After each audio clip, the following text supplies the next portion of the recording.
나는 더 큰 기회가 올 것 같아요. 조금씩 현금 비중을 좀 더 늘려가자. 좋은 기회가 올 때 좀 저가 매수를 해서 평균 단가를 낮춰서 추세 반전이 나왔을 때 좀 수익 반전하는 시점을 좀 앞당기고, 수익이 난다 하더라도 조금 더 높은 수익을 거둘 수 있는 전략적인 포지션을 구축하자.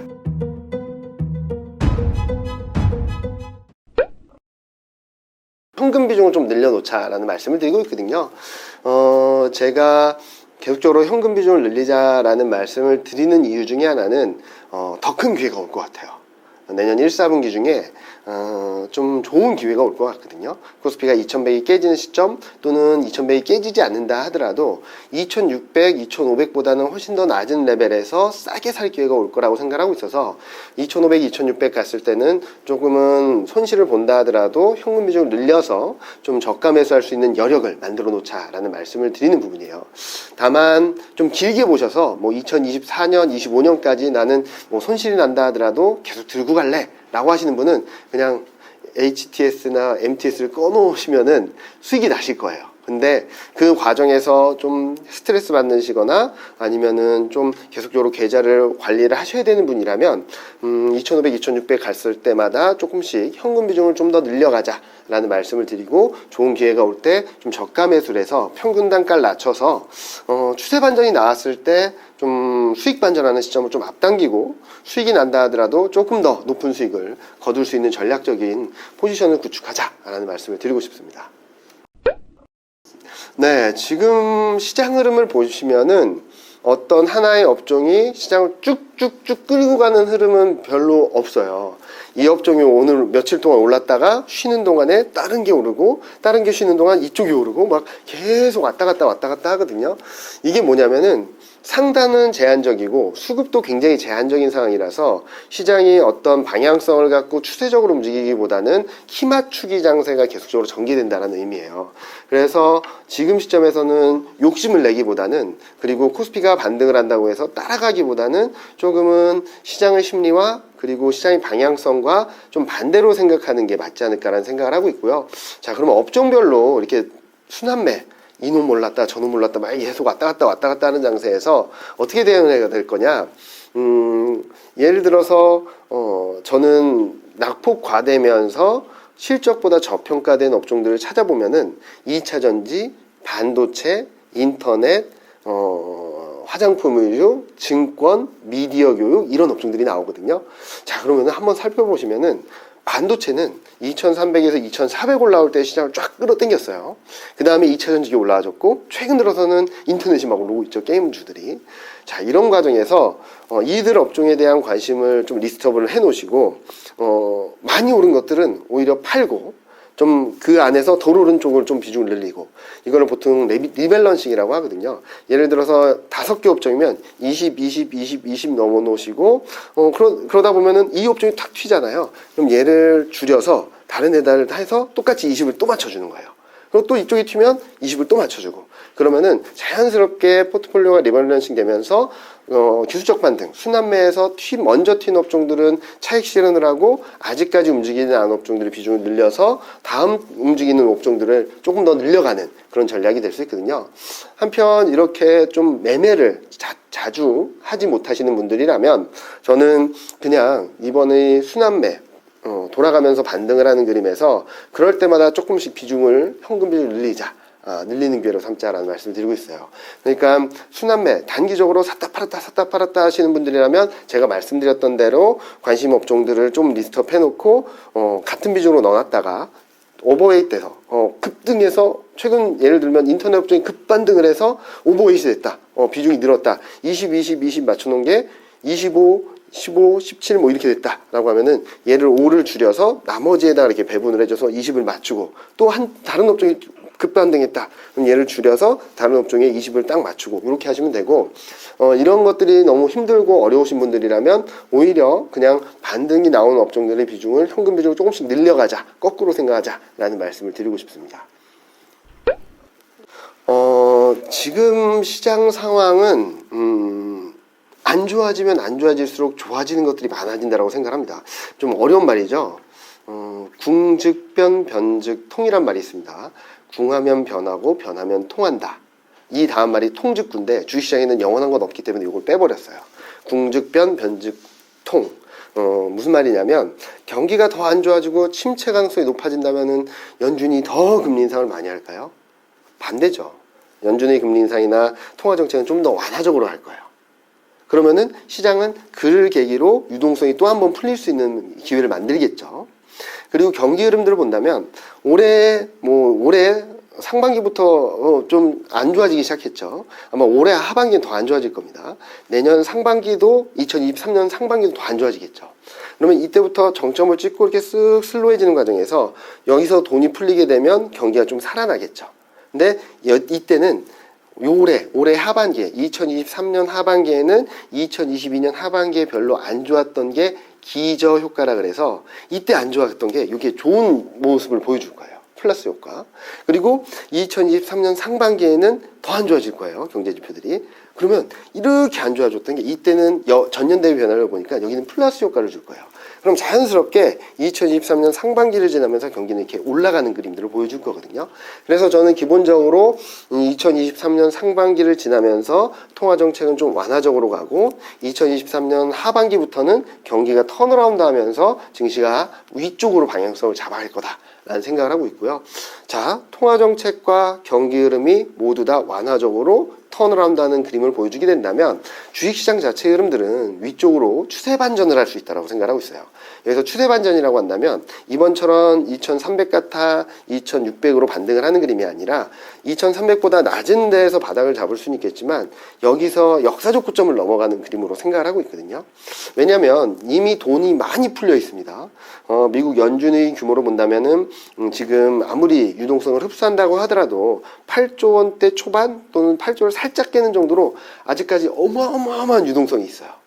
어마어마한 유동성이 있는데 지금은 뭐가 문제냐면 금리 인상한다, 유동성 흡수한다 해서 이 어마어마한 유동성에서 자산시장으로 흘러가려는 움직임들을 다 막고 있어요. 즉 어마어마한 유동성이 있다면 호수가 있다고 예를 들게요.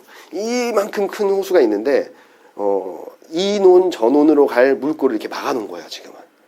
근데 통화정책이 완화적으로 가면 이 물꼬가 하나씩 열리는 거라고 보시면 될 것 같고, 자, 여기에서 경기가 턴어라운드 하게 된다면 경기에 민감한 자산들의 이 물꼬가 움직이는 거죠. 유동성들이.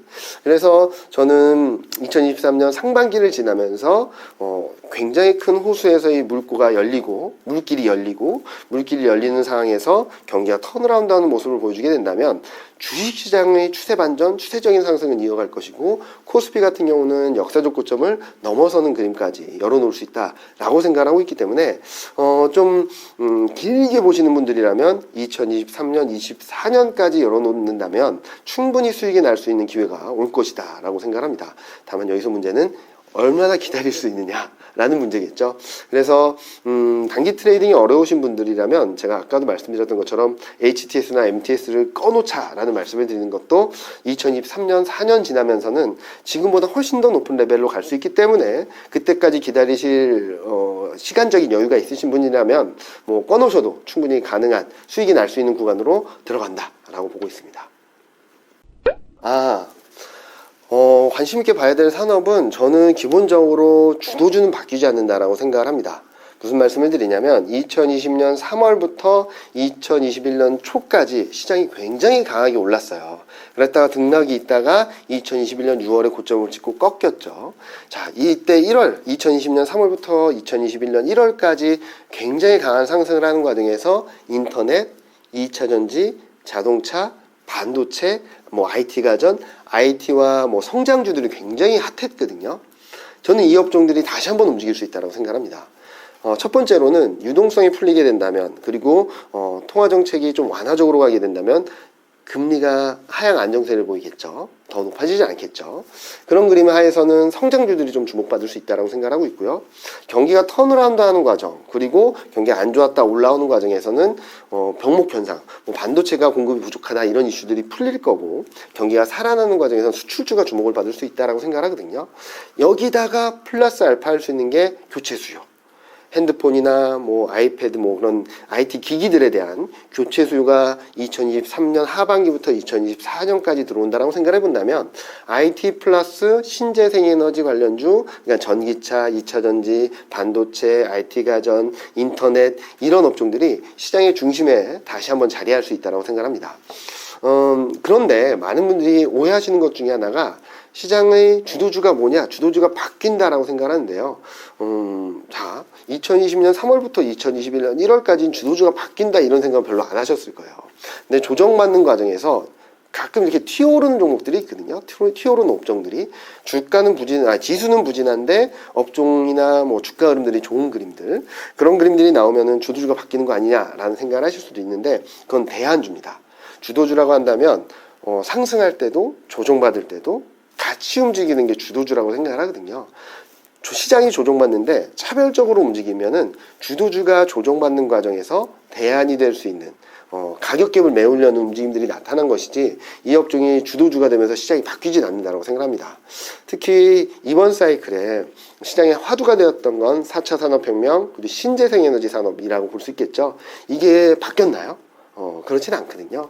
그래서 저는 앞으로의 트렌드는 계속적으로 4차 산업혁명과 신재생에너지 이 두 개의 축으로 움직인다라고 생각을 하고 있고 국내적으로 여기에 플러스 알파를 해준다면 우주항공 쪽이라고 생각을 하고 있어요.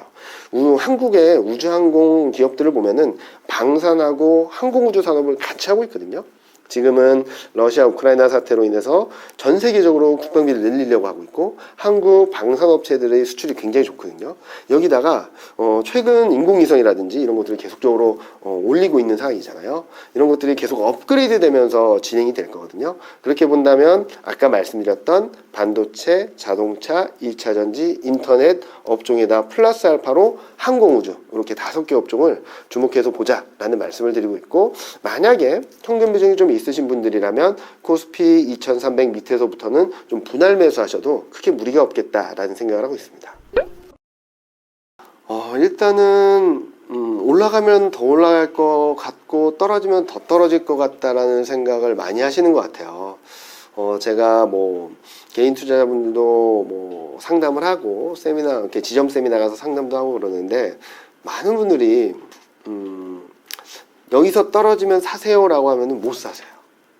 그러시다가 어느 정도 레벨이 올라가면 이 밑에 사야 되는 거 아니야? 라고 물어보세요. 저는 이거를 좀 반대로 했으면 좋겠다라고 말씀을 드리거든요. 어느 정도 현금 비중이 있어야 된다는 컨셉은 있겠죠. 어느 정도 현금 비중이 있다면은 떨어질 때는 좀 더 사야 된다라는 생각, 올라갈 때는 더 올라갈까에 대한 퀘스천 마크를 계속적으로 던져야 될 것 같아요. 그래서 떨어질 때 계속적으로 여기가 바닥인가 아닌가 사야 될까 말까를 고민해야 되는 거고 많이 올라갈 때는 여기가 고점인가 아닌가 여기선 정리해야 될까 말까를 고민해야 될 것 같아요. 근데 많은 분들이 떨어지면 여기서 팔아야 되나? 올라가면 여기서 사야 되냐? 이런 고민을 하시거든요. 근데 요 컨셉만 바꾸셔도 여러분들이 심리에 휘둘리거나 시장 방향성에 휘둘리는 것은 굉장히 좀 톤다운 될 수 있다라고 생각을 하고 있고요. 그리고 아까도 계속 말씀드렸던 것 중에 하나가 너무 주식에만 몰입되어 계시다는 거거든요. 그래서 투자의 시각을 채권, 달러, 금, 원자재 이런 쪽으로까지 좀 넓히신다면 투자 기회는 훨씬 더 넓어집니다. 주식만 가지고 주식시장이 된다 안 된다는 걸 가지고 스트레스 받고 힘들어 하시기보다는 자산군에 대한 공부를 조금 더 하시면은 주식시장이 안 돼도 여기서 돈을 벌 수 있었네 라는 생각을 하실 수 있거든요. 그래서 지금은 시장 방향성 그리고 심리와 거꾸로 가는 투자를 하자. 두 번째로는 자산군에 대한 공부를 한다면 투자 기회는 훨씬 더 넓어진다 라는 말씀을 드리고 싶습니다. 솔직히 좀 봐야 될 것 같긴 해요. 반도체 산업이 어떻게 될지. 그런데 최근까지 주가 흐름을 잘 보시면은 2023년 전망에 따라서 시장이 왔다 갔다 했어요. 무슨 말이냐면 저 앞으로 가볼게요. 2021년 8월 달에 윈터 이즈 커밍이라 그래서 반도체 다운 사이클이 2023년까지 이어질 것이다 라고 하면서 대폭락을 했습니다. 반도체 주가가. 그러다가 10월 달에 저점을 찍고 굉장히 세게 반등을 했어요. 왜? 아니야. 2022년 하반기에는 턴어라운드 할 수 있어 라는 전망이 팍 튀었어요. 그러다가 최근 들어는 또 아니야. 2023년으로 또 될 거야. 그래서 또 떨어지고. 그러니까 2023년이냐 아니냐를 가지고, 그러니까 반도체 사이클이 저점을 통과하는 시점이 2023년이냐 아니면 이보다 빨릴 거냐, 늦춰진다, 빨라진다, 늦춰진다, 빨라지면 하면서 왔다 갔다 하는 거거든요. 근데 저는 반도체 애널리스트가 아니라 이게 좋아진다라고 언제다라고 딱 집어서 말씀드리지 못하겠는데 오는 거죠. 2023년이. 그럼 방향성이 결정될 거예요. 그런데 저는 저 큰 매크로 환경이라든지 수요 환경이라든지 IT 수요, 자동차 수요, 뭐 전기차에 들어가는 수요 이런 것들을 전반적으로 본다면 저는 2023년 상반기를 지나면서는 더 나쁘지 않은 환경으로 갈 수 있겠다라는 게 첫 번째 생각이고요. 두 번째 생각은 교체 수요. 2020년 3월 달에 코로나19가 발생을 하고 엄청나게 IT 수요가 폭발을 했습니다. 근데 TV나 냉장고 이렇게 바꾸기 쉽지 않겠죠. 그런데 소형기기라고 하죠. 핸드폰, 태블릿 PC 이런 것들은 교체 수요가 좀 들어올 것 같거든요. 그래서 본다면은 경기가 턴어라운드 하는 그림, 여기에 교체 수요가 붙어주면 반도체에 대한 업황이 생각했던 것보다는 좀 나아지는 그림으로 열어놓을 수 있지 않을까라는 생각을 하고 있어서 전반적으로 반도체에 대한 수요는 계속적으로 꾸준히 우상향하는 가운데 이렇게 둔화되는 속도가 좀 진정됐다가 턴어라운드 하는 게 2023년 상반기 중에는 요 저점을 확인하고 얼마나 올라갈지를 좀 확인할 수 있겠다라는 말씀을 드리고 있어서 반도체에 대한 그림은 좀 크게 봤을 때는 좀 좋게 볼 수 있겠다라는 말씀을 드릴 수 있을 것 같아요. 네, 2차전자 자동차는 계속적으로 성장을 하고 있어요. 근데 지금 문제가 되었던 것은 특히 2차전지는 밸류에이션에 대한 부담이었던 것 같거든요. 무슨 말씀을 드리냐면 굉장히 고성장에 대한 기대감으로 쫙 올라가서 밸류에이션을 굉장히 고평가받다가 금리가 오르니까 이렇게 막 많이 빠진 거예요. 그리고 원자재 가격이 오르고 이러면서 비용 부담이 커졌다라고 하면서 많이 움직였고, 또 자동차 같은 경우는 반도체 공급이 원활하지 못하다 보니까 판매가 잘 안 되고 공장을 가동을 제대로 못했거든요. 그런데 이 두 가지들이 좀 풀리고 있습니다. 일단은 2차 전지 같은 경우는 채권 금리가 하향 안정세를 보이면서 밸류에이션적으로 싸다. 그런데 성장은 계속되고 있다. 라는 것들로 인해서 좀 바닥을 잡아가면서 반등 시도에 나서고 있고요. 이 자동차 같은 경우도 최근 들어서 공장 가동률이라든지 생산량이 늘어나고 있어요. 그러니까 반도체가 원활하게 공급되지 않았던 것들이 완전히 풀린 건 아닌데 조금씩 풀리고 있다는 거죠.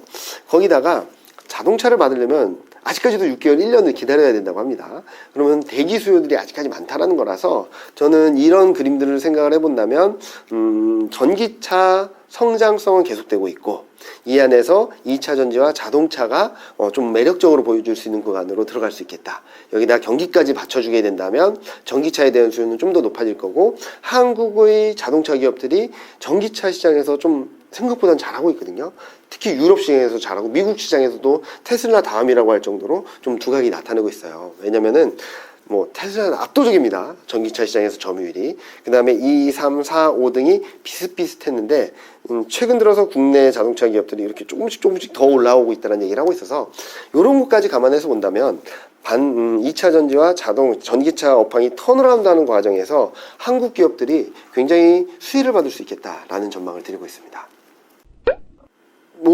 지금은 조금 더 어려운 구간으로 들어갈 수도 있다라고 생각을 하고 있습니다. 그래서 제가 내년 1, 4분기 좀 빠르면 올해 말 내년 초쯤에 코스피가 2100 깨질 수 있다라고까지 말씀을 드리고 있는데, 그러니까 시장이 끝났다라는 말씀을 드린 게 아니라 이런 흐름들, 큰 흐름들이 예상이 되니까 이번 반등을 어떻게 대응하고 다음 사이클에는 어떻게 대응하자라는 말씀을 드리고 있어요.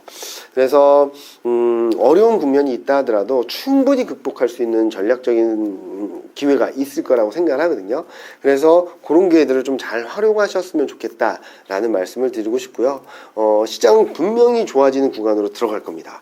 그리고 여러분들이 생각했던 것보다 굉장히 좋은 큰 사이클이 들어올 거예요. 근데 이때까지 기다리실 수 있는 분 또는 단기 반등을 통해서 어느 정도 현금을 확보하신 분 아니라면 대부분 많이 이렇게 포기를 하실 수도 있을 것 같거든요.